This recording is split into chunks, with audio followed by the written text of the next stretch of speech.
November మాసము 3వ వారంలోనికి మనం వచ్చాం. ఇక ఒక వారమే ఈ నవంబర్ నెలలో ఉంది. అంటే పరిశుద్ధాత్మని సంబంధించిన వర్తమానాలు ఈ వచ్చే వారంతో ముగియబడుతున్నాయి. డిసెంబర్ మొదటి వారము నుండి దేవుని యొక్క లేదా యేసు ప్రభు యొక్క రాకడను గురించిన అంశాలు మనము ధ్యానం చేసుకోబోతున్నాం. దాన్నే యాడ్వెంట్ అని అంటారు. యాడ్వెంట్ అనగా క్రీస్తు రాకడ. ఆయన రాకడను మనం జ్ఞాపకం చేసుకుంటా. అవి 4 వారాలు జరిగిన తర్వాత ఆయా 4 వారములో 25వ తారీఖున యేసుక్రీస్తు ప్రభు యొక్క జన్మదిన సంతోషంలో మనందరము పాలు పంపులు పొందుతూ ఉంటాం. కాబట్టి అప్పుడే మనము సంవత్సరము చివరికి వచ్చామని గ్రహింపు మనకి ఉండాలి. ఈరోజు ఒక పాట మనం విన్నాం, నీలోనే ఆనందము ఉంది. భక్తుడు ఆ పాట రాస్తూ టీవీలో కూడా వచ్చింది, మీరు చూసుంటారు యూట్యూబ్లో. ఎంత పరవశించి ఆ కీర్తన పాడుతున్నాడో. నేను లోకమంతా వెతికాను కానీ నాకు ఎక్కడ ఆనందము దొరకలేదు. నా ఆనందము నీలోనే నాకు దొరికింది. తర్వాత అంటాడు, నీ సన్నిధానములోనే దొరికింది. ఈరోజు మన అంశము దేవుని సన్నిధి.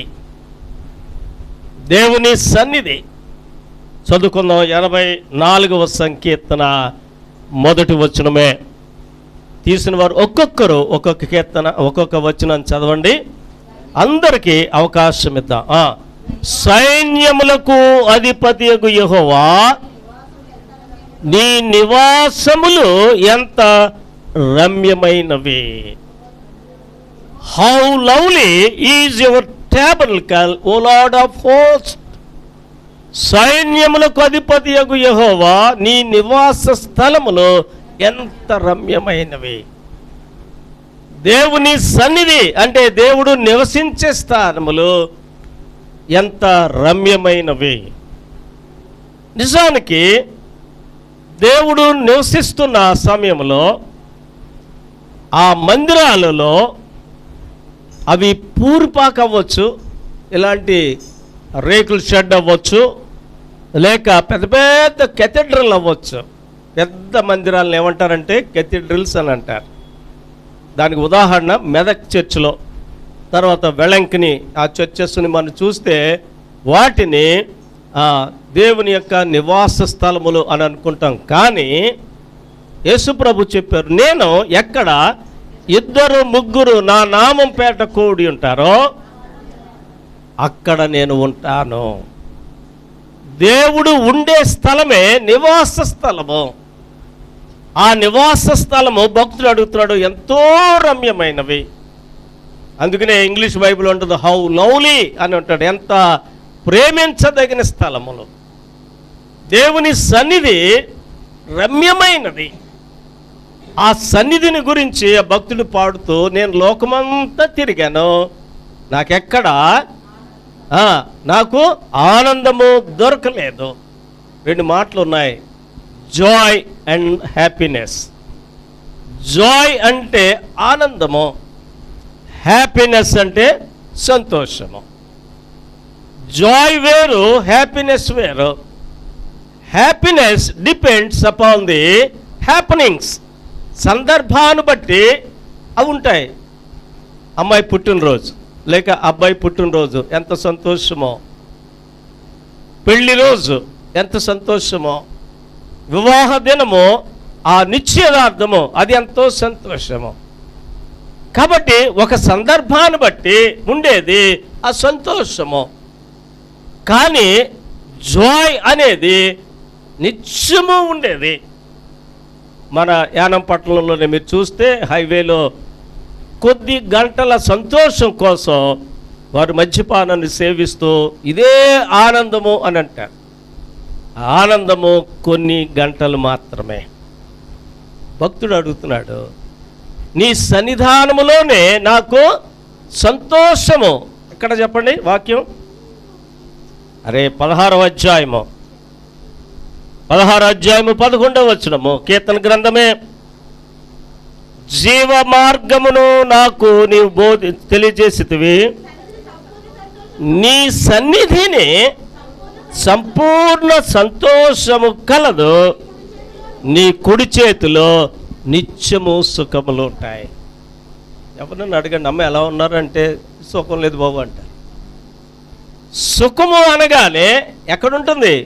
దేవుని చేతిలోనే ఉంటుంది. సంతోషం ఎక్కడుంటుంది? దేవుని సన్నిధానంలోనే. ఈరోజు మనిషి సంతోషం కోసం వెతుకుతున్నాడు. ఆనందం కావాలి అని కొన్ని రూపాయలు ఖర్చు పెట్టుకుంటాడు.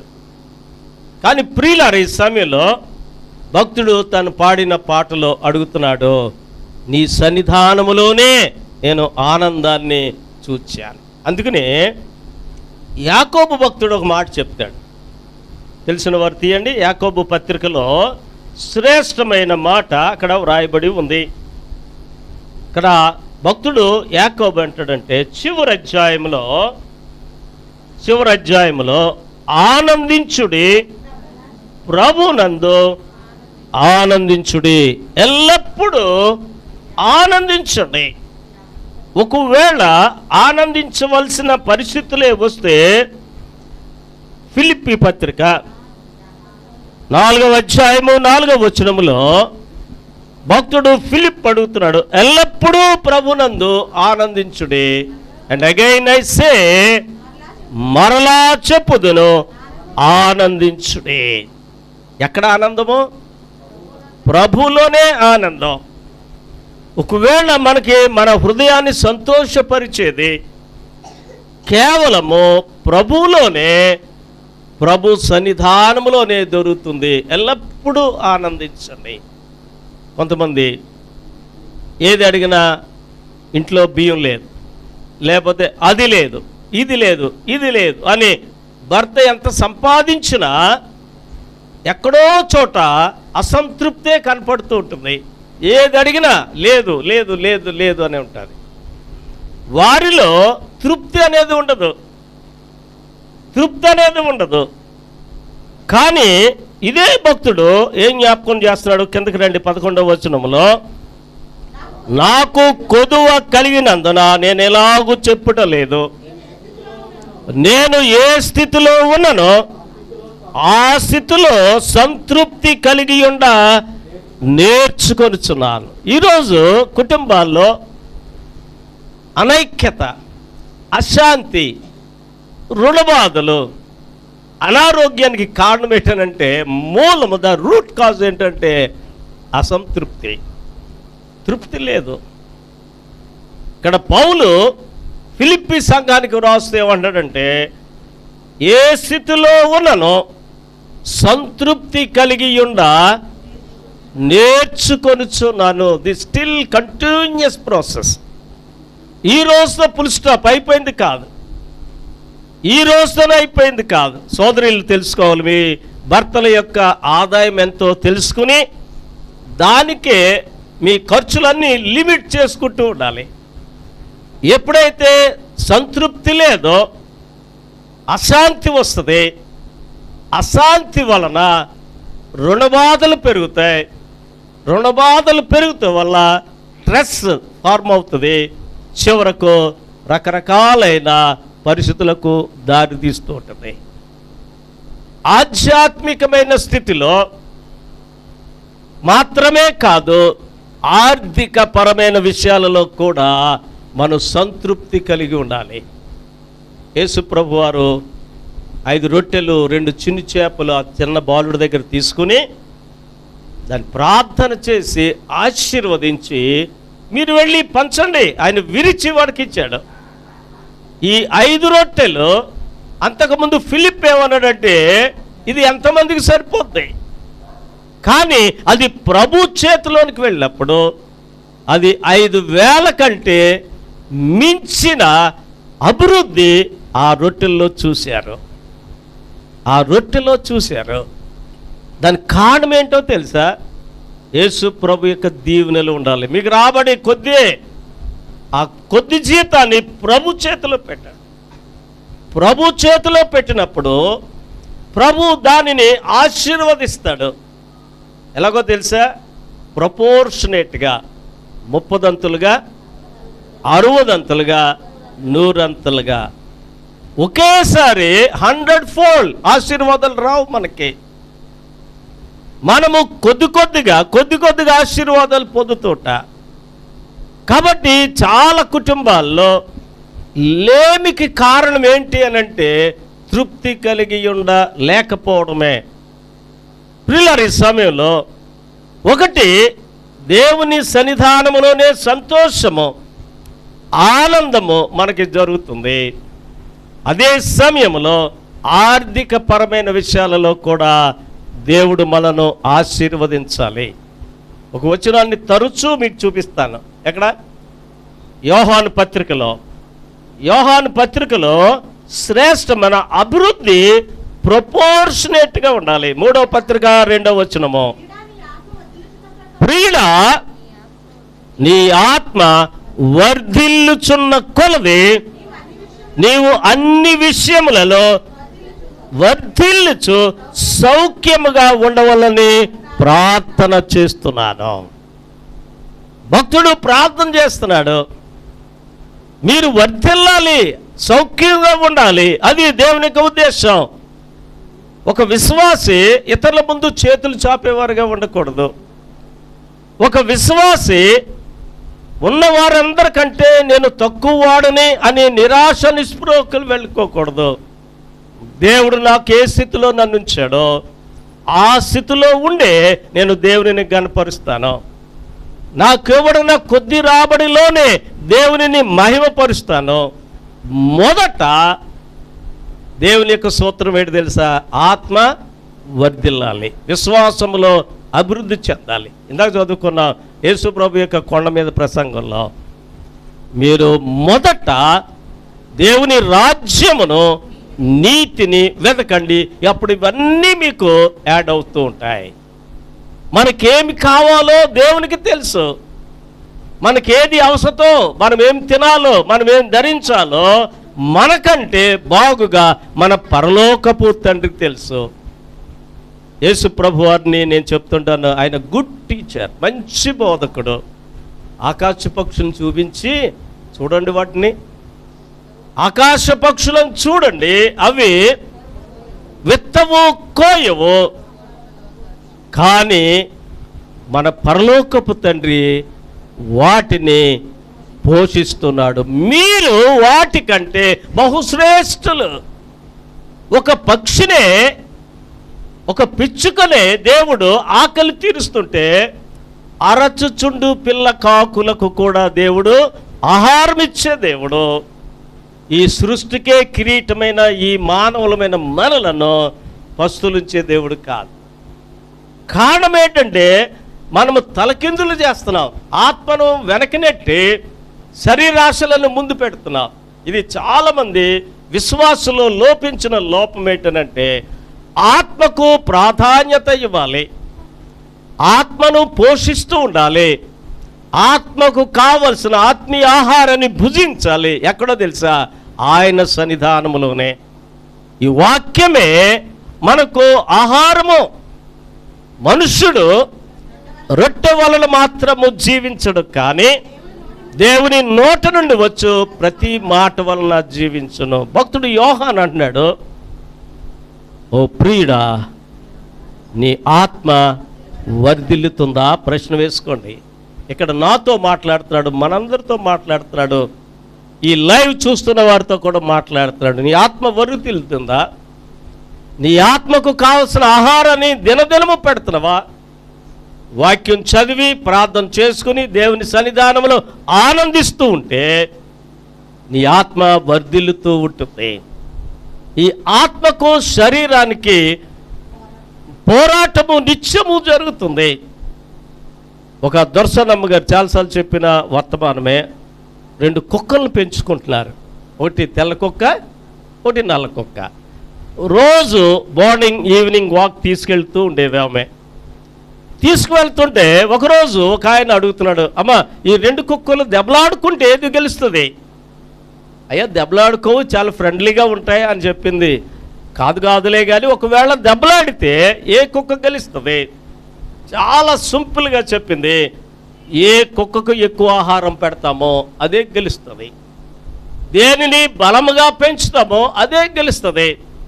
నువ్వు ఆత్మకు ఆహారం ఎక్కువ పెడితే నీ ఆత్మీయంగా వర్ధిల్లుతావు. ఆత్మను వదిలేసి ఈ అక్షయమైన శరీరాన్ని పోషిస్తే ఈ శరీరం గెలుస్తుంటుంది. ఆ శరీరం గెలిచిందనుకోండి, దేవుని సన్నిధానంలో ఉండడానికి ఈ శరీరం ఒప్పుకోదు. ఈ శరీరం ఒప్పుకోదు.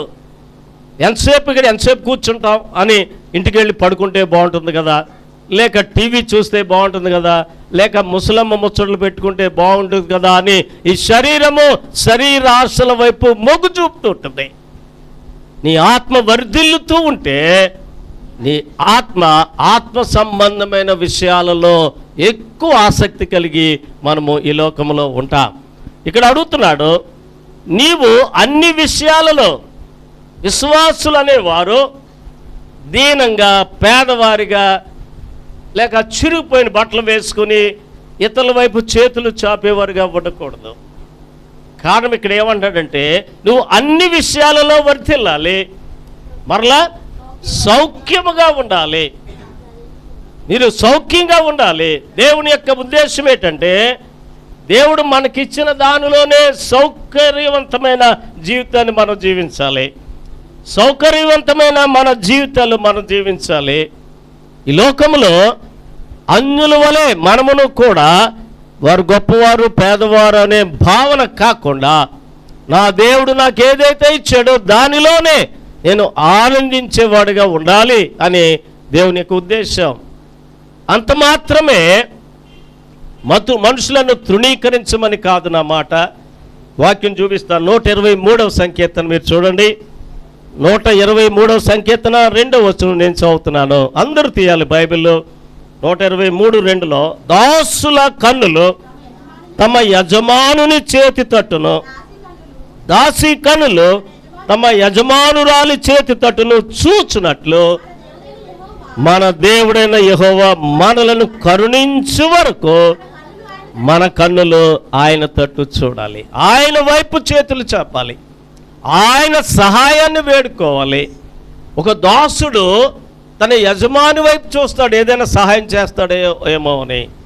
ఒక దాసి తమ యజమానురాలు తట్టు చూస్తుంది, ఏమన్నా సహాయం చేస్తుందేమో అని.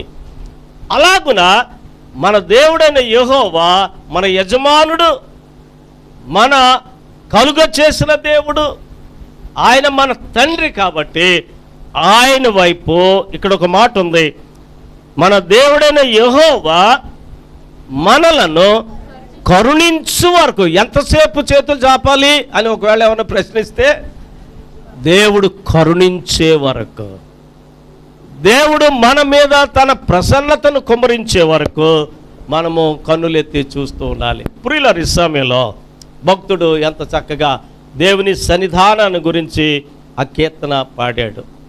మరలా ఈ కీర్తనలోనికి మనం వస్తే దేవుని సన్నిధానాన్ని గురించి చాలా ప్రాముఖ్యమైన 2 మాటలు నేను చెప్పి ముగిస్తాను. కారణం ఏంటనంటే, దేవుని సన్నిధానం యొక్క ప్రాముఖ్యత 84వ సంకీర్తన 4వ వచనములో ఉంది. 84:4లో నీ మందిరమందు నివసించు జనులు ధన్యులు, వారు నిత్యము నిన్ను స్తుతిస్తూ ఉంటారు. దేవుని మందిరములో నివసించువారు, దేవుని మందిరములో, దేవుని సన్నిధానములో ఆసక్తితో నివసించేవారు ధన్యులు. ధన్యులు అనే మాటకు అర్థమేంటి? బ్లెస్సెడ్, ఆశీర్వదింపబడిన వారు. ఎవరయ్యా ఈ లోకములో ఆశీర్వదింపబడిన వారు అని అంటే, 2-3 బిల్డింగ్స్ ఉండి, 2-3 కార్లు ఉండి, బ్యాంక్ నిండా బ్యాలెన్స్ ఉంటే దేవుడు వీరిని ఎంతగా ఆశీర్వదించాడండి అని అంట. అది ఈ భూ సంబంధమైన ఆశీర్వాదము. అది ఉంటే తప్పని, లేకపోతే పాపమని చెప్పడం లేదు. కానీ ఉంటే దేవుడిస్తే సంతోషమే. కానీ దానికి మించి ఎవరు ధన్యులు అని అంటే, ఆయన మందిరములో నివసించువారు. ఆయన నివాస స్థలములో నివసించేవారు. దేవుని సన్నిధానములో మనం ఉండుట దేవుడికి మనకిచ్చిన ఆశీర్వాదమే. రెండవది, ఇదే భక్తుడు కొంచెం చాలా వివరణగా జ్ఞాపకం చేస్తున్నాడు 10వ వచనములో. నీ ఆవరణములో ఒక దినము గడుపుట 1000 దినముల కంటే శ్రేష్టము. మళ్ళా భక్తిహీనుల గుడారములో నివసించుట కంటే దేవుని మందిరము ద్వారమునొద్ద ఉండుట నాకు ఇష్టము. ఒక మహారాజు ఈ మాట సెలవిస్తున్నాడు. కోరహులు కుమారులు రాసిన కీర్తనలో, నేను నా దేవుని మందిరం యొక్క ఎక్కడుంది అది, ఆయన ద్వారము దగ్గర ఉండుట నాకు ఇష్టం. భక్తిహీనుల గుడారాల్లో ఉండుట కంటే అక్కడ ఎన్నో రకాలైన కంఫర్ట్స్ ఉండొచ్చు, సదుపాయాలు ఉండొచ్చు, మంచి మంచి ఇటాలియన్ ఫర్నిచర్ ఉండొచ్చు, ఇంపోర్టెడ్ టీవీస్, రకరకాలైన ఎలక్ట్రానిక్ పరికరాలు ఉండొచ్చు. కానీ ఏమీ లేకపోయినా దేవుని సన్నిధానములో నీవుంటే వారి కంటే నువ్వెంతో ఆశీర్వదింపబడినవారు. కాబట్టి దేవుని సన్నిధానములో ఉండుట, ఆ పాటలో చాలా నన్ను హత్తుకున్న మాట. నేను లోకమంతా తిరిగాను, నాకెక్కడ ఆనందము దొరకలేదు. చాలామంది డబ్బులో ఆనందం అనుకుంటారు, లేక బలములో ఆనందం ఉంటారు, లేక వారు కొన్న సంపదను బట్టి ఆనందిస్తుంటారు. కానీ ఫిలిప్పు భక్తుడు చెప్పిన రీతిగా ప్రభునందే ఆనందించుదాం. ఏమున్నా ఏమి లేకపోయినా. ఒక ఆయన రాత్రి భోజనానికి తినడానికి ఏమీ లేదు ఆయనకి. ఆ కిచెన్లోకి వెళ్ళి చూస్తే జగ్గులో కొద్ది పాలు ఉన్నాయి. ఆ టేబుల్ మీద బాగా ఎండిపోయిన ఎప్పుడో తెచ్చిన రొట్టె, ఎండిపోయిన 2 స్లైసెస్ ఉన్నాయంతే. దేవుని మీద విసుక్కోలేదు. సేవకుడు ఆ రాత్రి ప్రార్థన చేసుకుని, ప్రభువా ఈ రాత్రి నాకు ఇచ్చిన శ్రేష్టమైన భోజనానికి నీకు వందనాలు అని ఆ ఎండిపోయిన 2 స్లైసెస్ని పాల్లో నానబెట్టుకుని, మీరు ఇచ్చిన ఈ భోజనాన్ని బట్టి నీకు వందనాలు అని దేవునికి వందనాలు చెల్లించాడు. ఏమున్నా ఏమి లేకపోయినా, దేవుడు మనకిచ్చినా ఇవ్వకపోయినా అన్ని వేళలా సంతృప్తి కలిగి మనము నేర్చుకుందాం. కుటుంబంలో సంతృప్తి ఉండాలి. దాని ద్వారా ఆనందం వస్తుంది. దాని ద్వారా కుటుంబంలో ఐక్యత పెరుగుతుంది. దాని ద్వారా మిగిలిన సంతోషం ఆ కుటుంబంలో ఉంటుంది. చాలామంది డబ్బుంటే ఆనందం అంటారు, కానీ డబ్బున్న వారిని అడగండి, అయ్యా ఈ డబ్బు వల్ల నాకు రాత్రులు నిద్ర పట్టడం లేదు అంటారు. లేక ఈ సంపదను కాపాడుకోవడానికి దానిని దోచుకునేవారు ఉంటారు, వారిని ఎదుర్కోవడానికి నాకెంతో శ్రమ అవుతుందని వారు చెప్పిన సందర్భాలు ఉంటుంటాయి. కాబట్టి ఈ సమయంలో ఒక సత్యాన్ని తెచ్చుకొని మనం వెళదాం. మనకేమున్నా ఏమి లేకపోయినా మన ఆత్మ వర్ధిల్లుతున్నదో లేదో ప్రతిరోజు మనము చెక్ చేసుకుంటూనే ఉండాలి. బ్లడ్ ప్రెషర్ చెక్ చేసుకుంటాం, షుగర్ లెవెల్ చెక్ చేసుకుంటాం, కానీ మన ఆత్మ లెవెల్ మనం చెక్ చేసుకోం. ఆ చెక్ చేసుకునే స్టేషన్ ఏది అని అంటే ఇదిగో ఇదే దేవుని సన్నిధానమే. అందుకనే భక్తుడు అంటున్నాడు, ప్రియుడా నీ ఆత్మ వర్ధిల్లుచున్న కొలది నువ్వు అన్ని విషయాలలో వర్ధిల్లుతూ ఉండాలి. కాబట్టి ఈ సమయంలో ఒక ప్రశ్నతో మిమ్మలను ప్రార్థనలోకి నడిపిస్తాను. ఈ ఆత్మ వర్ధిల్లుతున్నదో లేదో ఒకసారి చెక్ చేసుకుందాం. మన ఆత్మ వర్ధిల్లుతూ ఉండాలి. లేక ఆత్మ కుంటిపడిపోతూ ఉంటే ఈ లోక సంబంధమైన ఆశలు నిన్ను ఓవర్ డ్రైవ్ చేస్తాయి. ఈ శరీరము ఎంతసేపు లోకాశల వైపే నడిపిస్తూ ఉంటుంది. శరీరము లోకములు ఏముంది? శరీరాశ, నేత్రాశ, జీవపు డంబం వైపే ఈ శరీరము మొగ్గు చూపుతుంది. దీనిని నలగగొట్టుకుని దాని ఆధీనములో పెట్టుకుంటున్నానని పరిశుద్ధుడైన పౌలు చెప్తున్నాడు. కాబట్టి ఈరోజు మనం ఈ మాటతో మనం ముగించుకుందాం. దేవుడి మాటలు దీవించునుగాక. ఆమెను ప్రార్థన చేసుకుందాం. అమ్మ రామ్ తులసి గారు ప్రార్థన చేస్తారు. కొద్ది నిమిషాల్లో మనం బయలుదేరదాం.